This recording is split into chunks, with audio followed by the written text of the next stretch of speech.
નામ કિરીટસિંહવાળા છે। હું જાગૃત નાગરિક છું।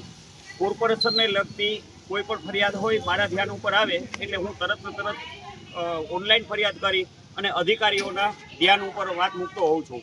પણ હમણાં એક કમ્પ્લેન એવી થઈ કે સબીરભાઈ કરીને છે એ ભાઈએ ઓનલાઈન કમ્પ્લેન કરેલી અને ઓનલાઈન કમ્પ્લેન કર્યા પછી એ ભૂગર્ભ શાખામાં કમ્પ્લેન થઈ ગઈ। ભૂગર્ભ શાખામાં ફોન કર્યો તો એને એવું કીધું કે અમારામાં ન આવે, સિવિલમાં આવે।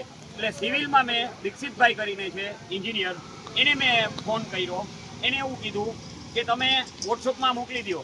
વોટ્સઅપમાં મોકલી દીધા ફોટા અને પછી મને એવું લાગ્યું કે આ કમ્પ્લેન વગર કામ નહીં કરે એટલે મેં મારા નામ ઉપર કમ્પ્લેન કરી અને લગત અધિકારીને અવારનવાર ફોન અથવા વોટ્સઅપના માધ્યમથી હું રજૂઆત કરું છું। અને દીક્ષિતભાઈ એમ કહે છે કે ભાઈ અમારામાં ના આવે, ભૂગર્ભમાં આવશે। ભૂગર્ભના અધિકારી સાથે મારે વાત થઈ। ભૂગર્ભવાળાએ એવું કીધું કે ભાઈ આ ભૂગર્ભમાં નથી આવતું, કારણ કે આ વરસાદી પાણીનો નિકાલ એટલે ડ્રેનેજ કંટ્રોલ કે એવું કંઈક એને મને કીધું, બરોબર। પછી મેં દીક્ષિતભાઈને ફરી ફોન કર્યો તો દીક્ષિતભાઈ એવું કહેલું કે ભાઈ અમે ભૂગર્ભમાં જ કરાવશી। મેં દીક્ષિતભાઈને એવી રજૂઆત કરી કે ભાઈ આ જે કોન્ટ્રાક્ટરે જવાહર પાનની સામેનો જે રસ્તો બનતો હતો ત્યારે જે માટી ને કેરણને અહીંયા રાખ્યું હતું, આ એની બેદરકારીના હિસાબે આ પાઇપલાઇન જામ થઈ ગઈ છે।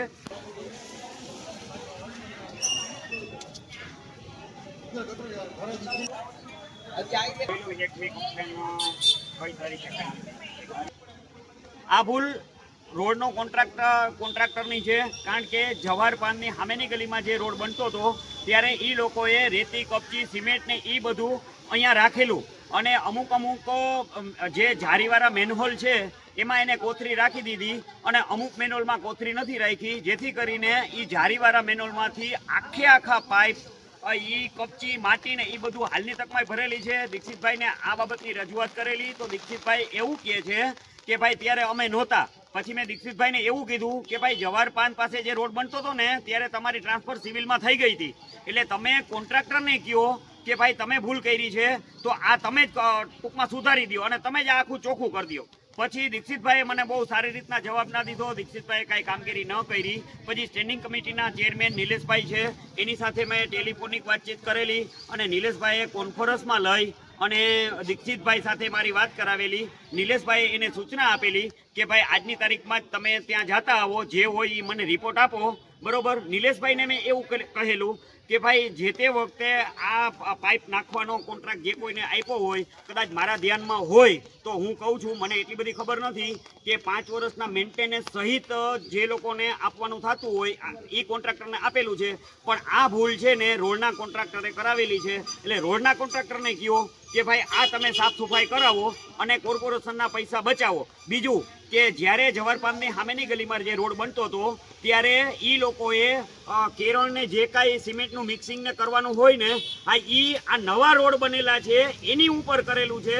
તો એ પણ અધિકારીઓ અને કોન્ટ્રાક્ટરની મિલીભગત છે। હવે અધિકારીઓ કોન્ટ્રાક્ટરને શું કામ નહીં કહી શકતા હોય એ તો સૌ જાણે છે। મારી એક રજૂઆત એ છે કે ગયા વર્ષે જે પાણી ભરાણું હતું આ વર્ષે ન ભરાય, એના માટે અમારા ટેક્સમાંથી કોર્પોરેશને આટલો ખર્ચો કરેલો છે, તો એ ખર્ચો વ્યસ્ત ન જાય ને આજી વખતે પાણી ન ભરાય એની મારી એવી રજૂઆત છે। અને બીજું, હાલમાં પરિસ્થિતિ એવી છે કે સુરતમાં બહુ વધારે પાણી ભરાઈ ગયું છે એટલે લોકોને બહુ હાલાકી ભોગવવી પડે છે, તો સુરતવાળી જામનગરમાં ના થાય એવી એક મારી તમને નમ્ર વિનંતી છે। અને આ રજૂઆત મેં વોટ્સઅપના માધ્યમથી કમિશનરને મોકલેલું છે, ડેપ્યુટી કમિશનર સાહેબને મોકલેલું છે, સિટી એન્જિનિયર ભાવેશ જાનીને મોકલેલું છે અને બીજા દીક્ષિતભાઈને એને પણ મોકલેલું છે। લગત જેટલા અધિકારી આવતા હોય બધાને મોકલી દીધું છે, પણ આજ દિવસ સુધી આમાં કોઈ કામગીરી થઈ નથી। મારું નામ રાજીવ વ્યાસ છે, લીમડા લાઈન વોર્ડ નંબર 9 માં રહું છું। આપણે સ્ટર્લિંગ એજન્સી લીમડા લાઈન શેરી નંબર 4 નો ચોક છે, ત્યાં પાણી ભરાવાની, વરસાદી પાણીની સમસ્યા છે, ભૂગર્ભ ગટરની સમસ્યા છે અને ઉકેડાની સમસ્યા છે। વારંવાર ફરિયાદ કરવા છતાં તંત્ર દ્વારા કોઈ પણ જાતના કાર્યવાહી કરવામાં આવતી નથી। અમે અહીંયા રહી છીએ, અમારા જાનમાલને નુકસાની થશે એનું કોઈ ધ્યાન દેવામાં આવતું નથી। વારંવાર કમ્પ્લેનો કરેલી છે, જે એપ્લિકેશનથી બી કરેલી છે અને રૂબરૂ જઈને બી કરેલી છે। આજ આવશું, કાલ આવશું, સાંજે થઈ જશે, રાત્રે થઈ જશે એવું કહી અને બાના કરે છે। કોન્ટ્રાક્ટર દ્વારા કરવામાં આવેલો આ રોડ છે એ ગલી નીચી અને રોડ ઊંચો કરી નાખ્યો છે, જેથી જે પાણી ભરાતું એમાં 1 ફૂટનો વધારો થઈ ગયો છે। અમે એને કીધું જ તો કે આ જગ્યા તમારી રકાબી જેવી છે, આમાં અમે કાંઈ ન કરી શકીએ. હવે જે ચેમ્બર મૂકવાની હતી પાણી નિકાલ માટેની ગલીમાં, કે જે ગલી નીચી છે એ ચેમ્બર મૂકી નથી, અને વારંવાર અમે એને ફોન કરીએ છીએ તો સ્થળ મુલાકાત લેતા નથી. હવે આમાં અમારે રહેવું તો રહેવું કેવી રીતે? એટલે તંત્રને એટલી જ ઓલી છે કે આનો યોગ્ય નિકાલ કરો. મારું નામ ગોહિલ ધર્મિષ્ઠાબેન છે. લીમડા લાઈન શેરી નંબર 4 ચર્ચની પાછળ અને સ્ટર્લિંગ એજન્સી છે. અહીંયા વારંવાર રજૂઆત કરવા છતાં કચરાની, ભૂગર્ભ ગટરની કે પાણીની કોઈ બી સમસ્યાનું અમે ફરિયાદ કોર્પોરેટરને કે જીએમસીમાં પણ ક્યાંય બી અમે આપેલું છે. ગટરવાળાને કે કોઈને પણ અમે રજૂઆત કરીએ છીએ, કોઈ જોવા પણ નથી આવતું કે કાંઈ નહીં. ચોમાસું આવે એટલે ગટર સાફ કરવાવાળાને અમે સમસ્યા કહીએ છીએ તો રાતે 9 વાગે મોકલે છે. અમારી સામે ફોટા પાડી, 2 આમ પાવડા કાઢી અને અમારી સામે ફોટા પાડીને પીએસઆઈને આપી દે છે અને જતા રહે છે. પીએસઆઈ કોઈ કાંઈ કરી શકતા નથી ને કાંઈ કરતા નથી. બરાબર, અમારી રજૂઆત એક જ છે. હમણાં ચોમાસું બેઠું, ગયા વર્ષે એમ કહેતા હતા કે પાણી નહીં આવે, આ રોડ ઊંચો બનાવશો, ધારમાં બનાવીશું, આ કરશું, કેટલું છતાં નહીં. અમે ગયા વર્ષે અહીંયા કેવી રીતે આ વિસ્તારની અંદરથી બહાર નીકળેલા છે ને અમારું મન જાણે છે. નથી અમને ખાવા મળેલું. 2 દિવસ અમે એમને રૂમની અંદર પૂરેલા રહેલા છે, પણ કોઈ અમને કોર્પોરેટર, 4 કોર્પોરેટર છે, કોઈ બી જગ્યાએ અમે અમારી ફરિયાદ કે રજૂઆત કરીએ છીએ ને અમારી કોઈ રજૂઆતનું નિરાકરણ આવતું નથી. તો આનું નિરાકરણ લાવવા માટે અમે રજૂઆત અત્યારે મીડિયા થ્રુ દ્વારા કરીએ છીએ. મારું નામ સુષ્મા કમલભાઈ વ્યાસ છે. લીમડા લાઈનમાં રહું છું. 3-4 શેરી નંબર 3, 4 ને 5 ની અંદર અમે રહીએ છીએ. અને આ જે 4 નો ચોક છે સ્ટર્લિંગ એજન્સી ને ચર્ચની પાછળ, એમાં જે પાણીની સમસ્યા છે, અમારે વરસાદમાં હજી ગયા રવિવારે વરસાદના પાણી ઘરમાં આવતા રહી ગયા હતા. પાણીનો નિકાલ થતો નથી. જે કેનાલો કરી છે એ કેનાલોમાં તો કેરળ ભરેલું છે. અને પાછળ અહીંયા જે અમારે તળનો છે, અહીંયા ચર્ચની પાછળ ઉકેડો, એ ઉકેડાની સમસ્યા ક્યારેય સોલ્વ થતી નથી. અહીંયા ઉકેડા બધા આખા લીમડા લાઈનના જેન્ટ્સ બાથરૂમ આવે છે અને જે બધી વસ્તુઓ ભૂગર્ભમાં ભરાઈ જાય છે એ બધું સાફ થતું નથી. અને જ્યારે અમે બહુ ફરિયાદ કરીએ ત્યારે સળિયાવાળા ભાઈને મોકલે છે. સળિયાવાળા ભાઈ 8 દી કાઢે, આજે કરશું, કાલે કરશું, આજે નથી જાતું, કાલે નથી જાતું, આગળથી લાઈન બંધ છે, આવું કહી અને જતા રહીએ છીએ.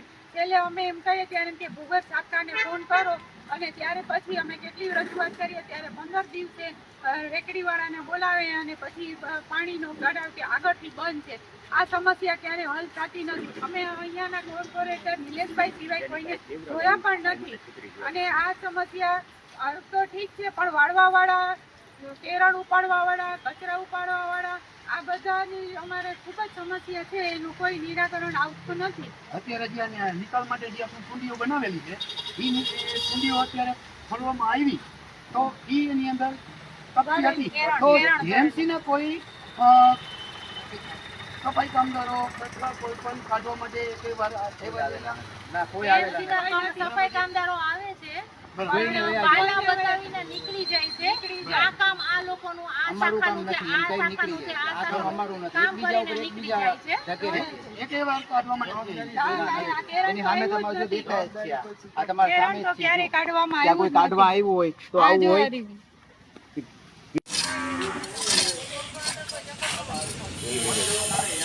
म्यूट करना चाहिए.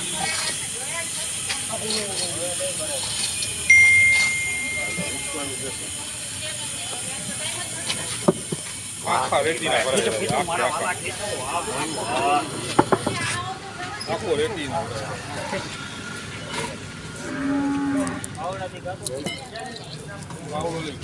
आनी अंदर सरियो नाखो तो अंदर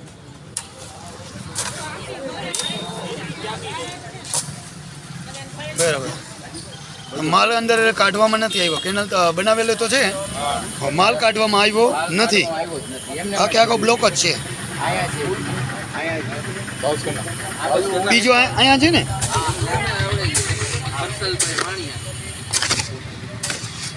એ બ્લોક. વાહ,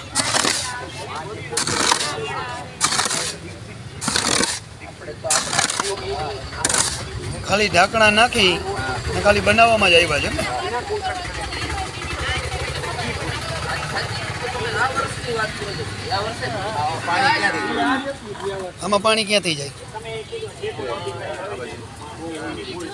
ચર્ચનું પાણી બધું આમાં આવે. ચર્ચનું પાણી બધું આમાં આવે. અત્યારે પ્રસંગ ચાલુ છે. આ બધું આમાં પાણી આવતું જ નથી. બરાબર આ બધું છે ને જો સેન્ટિંગનું છે ને બધું કાંકરી બધું. સેન્ટિંગનો માલ પાછો અંદર નાખી દેવામાં આવ્યો છે એમ ને? આ રોડ બન્યો ને તે એ તો દેખાય દેખાય દેખાય. આટલા આટલા ઊંડા છે. ઓલા બીજા ઓલા તો નાનકડા છે. મેન આ છે. પાણી બધું અહીંથી ભેગું થઈને આમ જાય.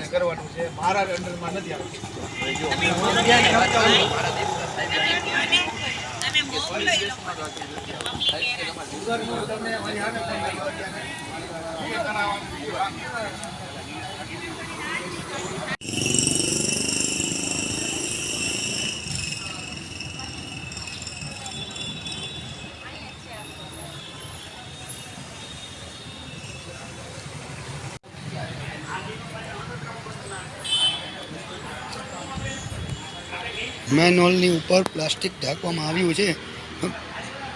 પ્લાસ્ટિક કોઈ કર્મચારી કે કોઈ વ્યક્તિએ જવાબદાર વ્યક્તિએ કાઢવામાં આવ્યું નથી.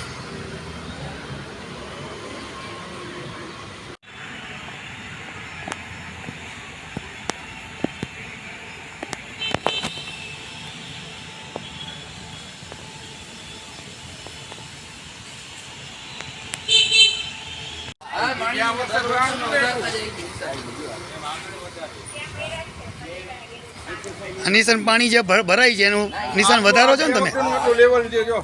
કેટલું લેવલ છે એટલું? બરાબર ને? 23 નો લેવલ નીચે છે.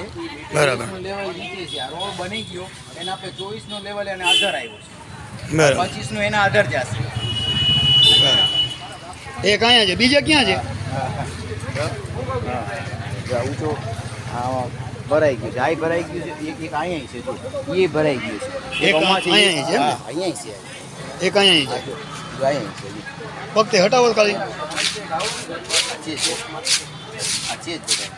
બધું દાટી છે. બનાવવામાં આવ્યું છે પણ ક્લીન નથી કરવામાં આવ્યું. નથી કહ્યું. અને કોન્ટ્રાક્ટરની કેટલી મિલીભગત છે કે અધિકારી કોન્ટ્રાક્ટરને એમ નથી કહી શકતા કે ભાઈ નવો રોડ બનેલો હતો એની ઉપર તમે આ ટૂંકમાં કપચીને એ બધો કિરણની બનાવેલું છે તો એને તમે એઝ ઇટ ઇઝ પોઝિશનમાં હતો એવો કરી દો. એ અધિકારી નથી કહેતા. આ અમે તમારી ચેનલના માધ્યમથી અમે કહી છીએ કે ખરેખર ઉપલા અધિકારીએ આમાં ધ્યાન